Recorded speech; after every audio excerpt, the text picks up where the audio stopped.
Hello and welcome. Each year, United Fire honors one outstanding firefighter from across Arizona as the Firefighter of the Year. In 2025, that honor went to engineer and certified emergency paramedic Amy Shultz of the Santa Rita Fire District. Today, we have the chance to hear directly from Amy about her journey, her service, and what this recognition means to her. So, Amy, let's start at the beginning. At age 14 years old, you met firefighters from Rincon Valley, and at that moment, planted the seed for your career. Can you share exactly what happened that day and how it made you feel? Well, we lived out in Rocking K Ranch out in Vail, and me and my best friend, Nikki Stewart, we decided we were going to ride our bikes 3 miles to the Rincon Creek General Store to, get candy and gum and all those fun things that we're not supposed to have as kids. Anyway, we made it down the hill and we sat outside, and to my surprise, there were 3-4 firefighters sitting outside, and we just talked. And literally from that moment, riding home, which was uphill, by the way, all I could think about was, wow, they fight fires for a living, they save lives, they do all of these incredible things for the community, and it resonated with me. It was a part of who I was from that moment. And second I got home, I asked my dad if I could subscribe to a fire magazine. I had fire truck sheets, and from there it always sort of interested me. I didn't quite pursue it right away, but I remember that bike ride clear as day. It was pretty moving. And it was just a normal interaction with people that were hanging outside of a gas station, really. But it inspired you. It sure did. Yeah. It sure did. And that's what I'm trying to do now throughout my career, is inspire others. Yeah, that's awesome. That's awesome. So your road into the fire service wasn't straight. You talked about stumbling in EMT at age 18. Then spending years working outside the profession. What finally brought you back and convinced you this was your belonging? Honestly, I grew up. I matured, and I didn't want to be 40, 50, or 60 years old and realize that my dream passed me by. I never actually thought I could achieve this. When I was 18, I signed up for EMT class, and I wanted to move out, and I wanted to party, and I wanted to hang out with my friends, and I wasn't really applying myself. I didn't understand the commitment that went into it. So it took some growth on my part, and I was 28. I worked at Sam Levitt's Furniture. I didn't have the best day, and I thought, you know what, I'm going to do it. And that day, I signed up for EMT class. 6 months later, I graduated top of my class, and then went into Fire Academy a short time after that, which I was not top of my class. I struggled with every part of Fire Academy, but I made it, and I keep learning from it. So, great story. Yeah. Okay, You've now been with the Santa Rita Fire District, formerly Green Valley, for 12 years. Along the way, you became a paramedic in 2018, an engineer in 2020. Looking back, what moments stand out the biggest turning points in your career?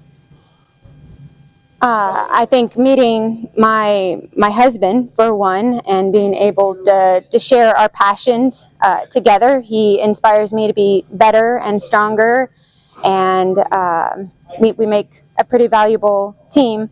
But in Green Valley at the time, I was the only EMT on my truck.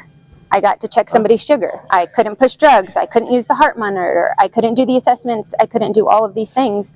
And I wanted to be better. I wanted to be more of an asset. And as I kind of kept growing, I kept learning that the more asset I was, the more responsibility I had. And that's sort of where I went to paramedic and then got my driver operator certs. Gotcha. I have to say, you and Michael together definitely are a power couple. Yeah, we are. We truly are. If I was in a car accident or somewhere, I'd want the two of you to save me. So, let's see. A few years ago, at the PFFA convention award ceremony, you mentioned that someday you were going to win this award. Do you remember that moment? I remember that moment. Do you believe that was possible? I didn't. Actually, it goes back further. My first year at fire school in 2000, I think it was 14, might have been 2015, we sat in the far corner over there, and I was sitting next to my husband now, but at the time was just an acquaintance, really. And you came up on stage, and I elbowed Mike, and I said, he's going to say my name someday. And I didn't think it would come to fruition. Flash forward 2 years ago, our union president receives an award. I'm sitting at the very same table, and I know your voice. It stands out up here on stage, and I literally remember telling you, you're going to say my name someday, which I really didn't think was going to happen. So it's really a blessing to. It's a dream come true. It's unimaginable. Thank you. We can make our dreams come true. We can. Right? We sure can. You I'm a prime. materialize it. I'm a prime example of Yeah, that. that's awesome. That's great. And you know, part of the responsibility of being firefighter of the year is to inspire our young firefighters, and you do that so well. So looking forward to that. For the past 4 years, you've led Camp Nitro, a week-long summer program for teens. It's already produced 3 full-time firefighters and 1 operational support technician. What makes this program so meaningful to you, and what impact have you seen on the young people who attend? You know, they're learning how to build confidence, not only independently, but with a team. With the right support and the right mind, anything is possible. Camp Nitro is trying to get buy-in from these younger generations, but it's not just about getting buy-in into the fire service. It's about inspiring these men and women that they can achieve anything that they really put their minds to. But this camp is just about getting them out of their comfort zone and letting them know that they can do it. Yeah, it's great. Yeah. It's our fire service needs it so desperately. I mean, I would have done anything to have somebody or a program similar to Camp Nitro or staff members to help bring me up when I was younger, because I have a strong women in my family, but I really didn't think that this was possible. It was a man's job. I wasn't physically fit. I wasn't ready, which is where some of those struggles kind of come into play. But with perseverance and the right mind, you can do it. Yeah, I had the pleasure of meeting your family last night, and I got to tell you, you have an amazing family. I do. Some incredible women who have served in public safety, military, police, and fire. So congratulations to your family and thank to your family for everything that they've done. They're impressive. So beyond emergencies, you've coordinated toy drives, back to school events, and the Adopt a Family program through the Green Valley Firefighter Charity. Why do you feel this work in the community is just as important as the work on the fire ground? You know, people struggle and people don't have the same opportunities as everybody else. And I think being in such an inspiring field, we can have an impact on everybody around us. And by us coordinating these events and being out there as volunteers, we're just setting the example for other people. You know, when we're standing outside of Walmart doing Stuff the Truck and a little kid comes with his piggy bank and he wants to donate that money to Stuff the Truck, it's impactful and it lets us know that we're doing something right. But there's a lot of people out there that need our help, and whatever we can do to help them, we're gonna do it. That's very noble. Keep up that good work. Yeah, it's incredible. We have a good team. You've also spent 11 years now volunteering with the Helmet Peak Volunteer Fire Department, serving as a lead instructor and for their Firefighter 1 and 2 academies. What drives you to invest so much time in mentoring and training others? Because we need it. It's not everything comes naturally to everybody. Tall, short, young, old. you have to work at it. And I struggled a lot. And if I can give just a little bit of information or push or guide somebody through something that maybe I struggled with, or maybe I didn't struggle with, but can help them get through it, I would have done anything for that push when I was going through the process. I physically wasn't fit. I used to smoke. I struggled. I couldn't do a push-up. I couldn't run my mile. I couldn't do lots of these things. And if I can push other people to kind of get over those hurdles, I'm doing something right. That's your perseverance. Yeah. That's incredible. You've been active in supporting the Greater Tucson Fire Foundation Struggle Well programs and other mental health efforts.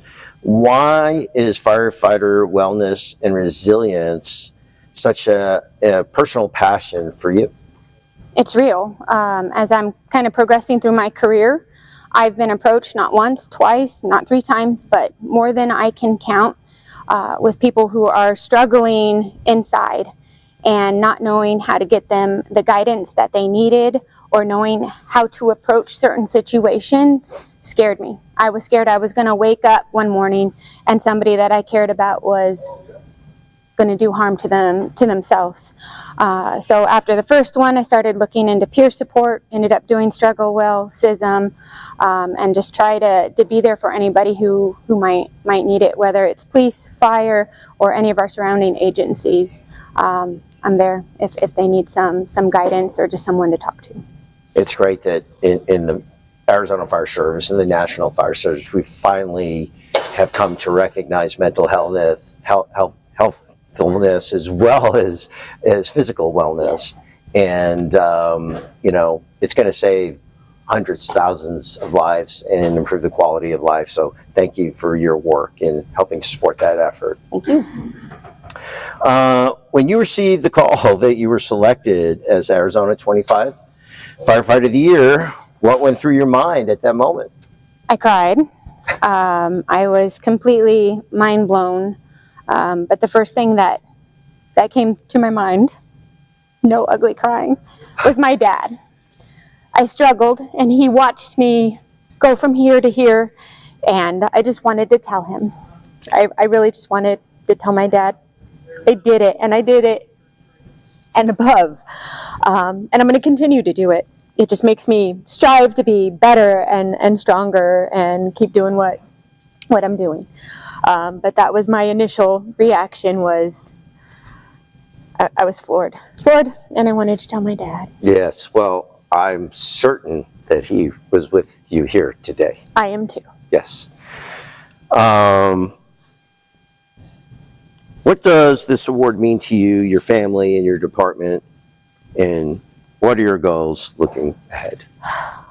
I just want to keep doing what I'm doing. I mean, this award is one of the biggest honors you can get in your career, and I still have 13 years left. How am I going to top it? I just want to keep pushing. I want to keep learning. Everybody kind of wants me to advance through the ranks and, become captain. I'm an engineer. I'm still learning stuff as an engineer. I'm still learning things as a paramedic. But I'm a firm believer that regardless of what your position is in the fire service, you can lead. And I want to continue to do that and support younger generations that are moving through the ranks as well. Wonderful. Amy, you inspire me. I know you inspire others, and I know you're going to continue to do it, making your community safer and the Arizona Fire Service better. Congratulations once again. Thank you. Appreciate that.